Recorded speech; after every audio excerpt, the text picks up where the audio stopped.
India TV 9 news Maharashtra.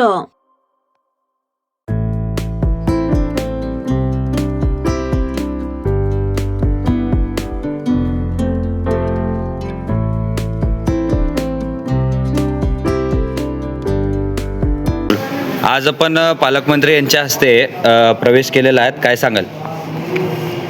काही नाही, राष्ट्रवादी पार्टीमध्ये काम करत होते मागच्या 20 वर्षापासून, पण तिथं पक्षानं दखल न घेतल्यामुळं आणि भारतीय जनता पार्टीचे जे त्यांचा अजेंडा आहे किंवा त्यांची जी विकास करण्याचं जे हे आहे, त्यामुळं असं ठरवलं की भारतीय जनता पार्टीच आपल्यासाठी योग्य आहे। आणि जर परिवर्तन मला घडवून आणायचं असेल, मला काहीतरी विकास करायचा असेल, समाजासाठी मी आजपर्यंत काम करत आली, एक सामाजिक कार्यकर्ती म्हणूनच माझी ओळख होती। बऱ्याच पक्षामध्ये काम करण्याचा अनुभव होता, राजकीय अनुभव मागील 20 वर्षापासून काम केले, वेगवेगळ्या पदांवर काम केले, सामाजिक संघटनांमधून मी काम केलेलं आहे।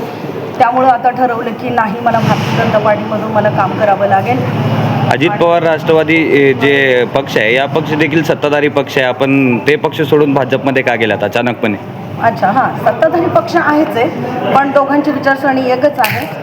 पक्ष सोडण्याचं कारण हेच आहे की तिथं कार्यकर्त्यांची कदर केली जात नाही आहे। कार्यकर्त्यांना वापर त्यांचा कसा करून घ्यायचा हे मात्र त्यांना चांगल्या पद्धतीनं कळतं।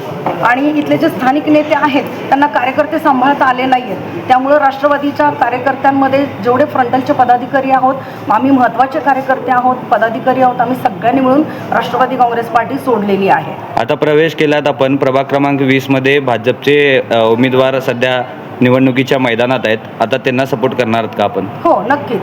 मी माझी भूमिका तेव्हाच मांडलेली आहे जेव्हा मी राजीनामा दिला, तेव्हाच मी भारतीय जनता पार्टीच्या सर्व उमेदवारांना माझा बिनशर्त पाठिंबा दर्शवलेला आहे आणि मी भारतीय जनता पार्टीसाठीच मी काम करणार आहे। जिथंही उमेदवार भारतीय जनता पार्टीचा असेल, कमळ या चिन्हासाठी मी काम करेन आणि लोकांना त्यांना उत्स्फूर्त करेन की त्यांनी भारतीय जनता पार्टीचं त्यांनाच मतदान त्यांनी केलं पाहिजे।